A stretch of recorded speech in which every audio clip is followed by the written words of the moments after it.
இது மகிமை நேரம். கர்த்தரும் இரட்சகருமாய் இருக்கிற இயேசு கிறிஸ்து ஈடி நேற்று என்ப நாமத்தினாலே மகிமை டிவி நேர்களை அன்புடன் வாழ்த்துகிறேன். மகிமை நேர நிகழ்ச்சிக்கு உங்களை அன்புடன் வரவேற்கிறேன். தொடர்ந்து நாம் லௌகீக கவலை என்ற தலைப்பின் கீழே நாம் தியானித்து வருகிறோம். இன்றைக்கு இஸ்ரவேல் புத்திரர்கள் அவர்கள் எரிகோ பட்டணத்திற்கு சென்றபோது அவர்கள் துதியினாலே அந்த எரிகோ கோட்டையை அவர்கள் தகர்த்தெறிந்த அந்த சூழ்நிலையிலே அவர்கள் ஆய் பட்டணத்துக்கு சென்றபோது அங்கே அவர்களுக்குள்ளாகவே ஏற்பட்ட சில காரியங்களை அதை குறித்தும் ஆகான் தன்னுடைய வாழ்க்கையிலே அவன் சாபத்தீடான பொருட்களை எடுத்து அவன் எடுத்து வைத்தது நிமித்தம் ஏற்பட்ட கவலை குறித்து நாம் தியானிக்க இருக்கிறோம். யோசுவா 7ஆம் அதிகாரம் 25-26 அங்கே குறிப்பிடப்பட்டிருக்கிறது. அங்கே யோசுவா, நீ எங்களை கலகம் பண்ணினதென்ன? இன்று கர்த்தர் உன்னை கலகம் பண்ணுவார் என்றார். அப்பொழுது இஸ்ரவேல் எல்லாரும் அவன் மேல் கல்லெறிந்து அவர்களை அக்கினினால் சுட்டெறிந்து கற்களினால் மூடி அவன் மேல் இந்நாள் வரைக்கும் இருக்கிற பெரிய கற்குவியலை குவித்தார்கள். இப்படியே கர்த்தர் தமது கோபத்தின் உக்கிரகத்தை விட்டு மாற்றினார். ஆகையால் அவ்விடத்தில் இந்நாள் வரைக்கும் ஆகார் பள்ளத்தாக்கு எனப்பட்டது என்று சொல்லி அங்கே குறிப்பிடப்பட்டிருக்கிறது. யோசுவா இங்க ஆகான் அவன் செய்த பாவத்தின் நிமித்தம், தவறு நிமித்தம் அவன் ஆயி பட்டணத்திற்கு சென்றபோது அங்க அது ஆயி பட்டணம் ஒரு சிறிய பட்டணம். அங்க ஒரு 2000 பேர்களை கூப்பிட்டு கொண்டு சென்றால் கூட அந்த பட்டணத்தை நாம் பிடித்து விடலாம். ஆனால் இஸ்ரவேல் ஜனங்கள் அங்கே அவர்கள் அந்த போரிலே தோல்வி அடைகிறார்கள். அந்த பகுதியிலே யோசுவா கதறுகிறான், அழுகிறான். எதனால இந்த தோல்வி, எதனால இந்த இழப்பு, எதனால இந்த பிரச்சனை, காரணம் தெரியல. ஆனால் அவன் ஜெபிக்கிறான். ஆண்டவர் சமூகத்திலே ஜெபிக்கும் போது சாப தீட்டான பொருள் அங்கே அந்த கூடாரத்திலே உங்க பகுதியில இருக்கிற ஜனங்கள் வைத்திருக்கிறார்கள் என்று கர்த்தர் வெளிப்படுகிறார். இந்த சாபத்தீடான பொருட்கள் யார் வைத்திருக்கிறார்களோ அவர்களை கல்லெறிந்து கொள்ள வேண்டும். அவர்கள் உடைமைகள் எல்லாத்தையும் இந்த ஆகார் பள்ளத்தாக்கிலே போட வேண்டும் என்று சொல்லி யோசுவா கூறுகிறார். அப்பொழுது அங்கே குறிப்பிடப்பட்டிருக்கிற காரியம் என்னன்னா, அந்த ஆகான் குறித்து அங்கே சொல்லப்பட்டிருக்கிற காரியம், ஆகான் அவன் தவறுதலாக அவன் பேராசைனாலே எடுத்து விடுகிறான், தவறு செய்கிறான். அந்த பொருட்கள் என்னன்னா, பாபிலோனில் இருக்கிற அங்க மேலங்கி 300 வெள்ளிக்காசு, 500 சேக்கல் நிறையுள்ள பொன் கட்டி, இவ்வளத்தையும் அவன் எடுத்துட்டு கூடாரத்திலே வைத்து விடுகிறான். சாபத்தீட்டான பொருள். இன்றைக்கு சில நேரங்களில் சாபத்தீட்டான பொருட்கள் நம்மளுடைய கூடாரங்களில் நம்ம வீடுகளில் இருக்குமானால் கர்த்தர் தேவ கோபாக்கினை வரும். இங்கே இந்த லௌகீக கவலை, உலக கவலை, இங்கே ஆகானுடைய வாழ்க்கையில உலக எண்ணங்கள் வந்து விடுகிறது, உலக கவலைகள். அவங்க எரிகோ பட்டணத்திலே அவர்கள் இஸ்ரவேல் ஜனங்கள் அவர்கள் துதியினாலே அவர்கள் அந்த எரிகோ பட்டணத்தை அவர்கள் மேற்கொண்ட போது கர்த்தர் எல்லாவற்றையும் அழித்து விட வேண்டும் என்று சொன்னார். ஆனால் அந்த ஆகான் அவன் யதார்த்தமாக அவன் நினைக்கல, திருடணும், அதை எடுத்துக்கொண்டு வைக்கணும் என்று சொல்லி அவன் நினைக்கல.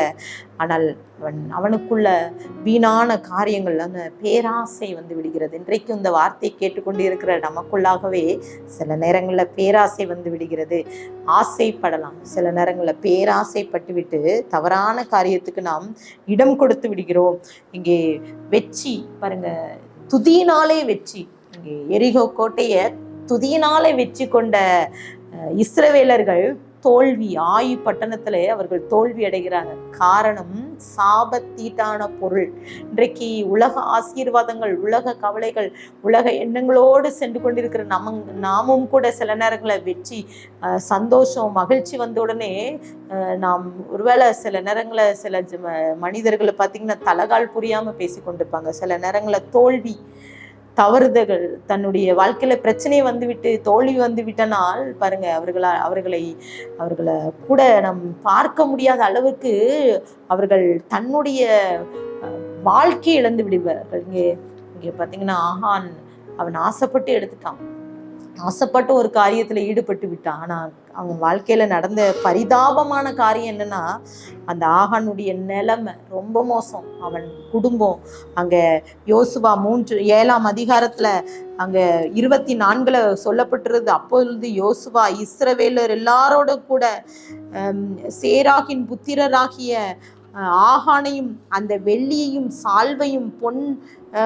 பொன் போலத்தையும் அந்த குமாரரையும் குமாரத்தையும் அவன் ஆடு மாடுகள் கழுதைகள் ஆடுகளையும் அவன் கூடாரத்தையும் அவனுள்ள யாவையும் எடுத்து ஆகோர் பள்ளத்தாக்கிலே கொண்டு போட்டார்கள் என்று சொல்லி அங்க போட்டாங்க. அவன் சின்னதோ ஒரு ஆசைப்படுறான், பேராசைப்படுறான்.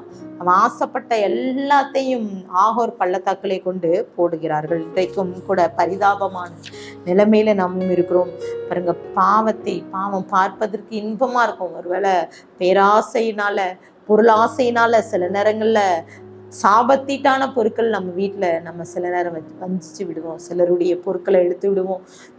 சிலருடைய வேலைன்னு பாருங்க திருடுறது. அது ஒரு ஈஸியான ஒரு காரியம் போல அவர்கள் செய்து விடுறாங்க. என்ன இஸ்ரவேல் ஜனங்கள் பார்த்தீங்கன்னா சாபத்தீடான பொருட்கள் அவர்கள்ட்ட இருக்கும்போது கத்துறாங்க.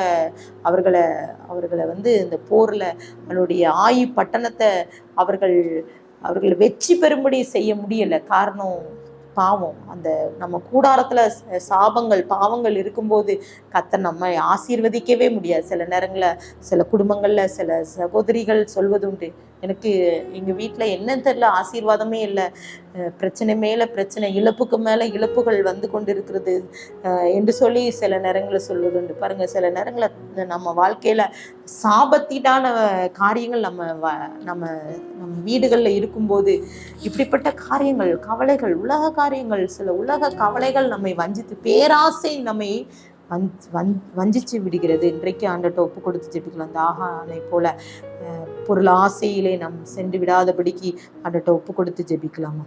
அன்பின் பரலோக தகப்பனை ஸ்தோத்திரிக்கிற அந்த நாளிலே கூட அந்த ஆகானை போல எங்கள் வாழ்க்கையிலே கூட சப்பா வீணான பொருட்களுக்கு மேலே ஆசைப்படாதபடிக்கு, வீணான சிந்தனைக்கு நாங்கள் இடம் கொடுக்காதபடிக்கு சப்பா நாங்கள் சப்பா எங்களுடைய சமூகத்தில் நாங்கள் அர்ப்பணிக்கிறோம். அப்பா, சாபத்தீடான செயல்கள் எங்கள் இருதயத்திலேயோ எங்கள் சிந்தனையிலேயோ சாபமான காரியங்கள் எங்கள் வாழ்க்கையில் வந்து விடக்கூடாதே சப்பா. எங்கள் வாழ்க்கையிலே சப்பா இந்த இப்படிப்பட்ட காரியங்களை நாங்கள் இடம் கொடுக்காதபடிக்கு லௌகீக கவலை, ஆசைகள், உலக எண்ணங்கள், உலக காரியங்கள், உலக கவலைகள், பண ஆசைகள், இப்படிப்பட்ட காரியங்களுக்கு நாங்கள் இடம் கொடுத்து எங்கள் குடும்பத்திலே சாபத்துக்கு மேலே சாபத்தை நாங்கள் பெற்று விடாதபடிக்கு சப்பா நாங்கள் எங்களை அர்ப்பணித்து ஜெபிக்கிறோம். அந்த வார்த்தையை கேட்டுக்கொண்டு இருக்கிற ஒவ்வொருவருக்கு மேலே நீங்கள் பேசுங்க சார், ஒவ்வொருவரோடு நீங்கள் இடைபடுங்க சப்பா.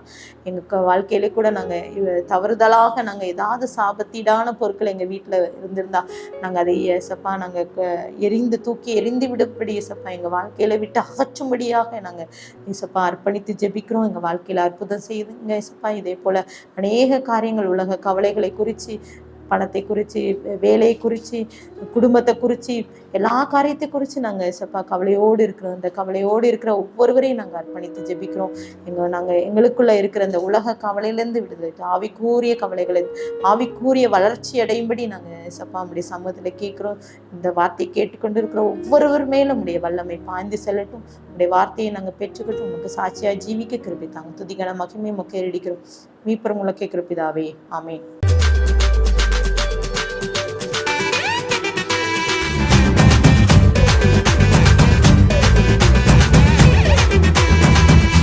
மகிமை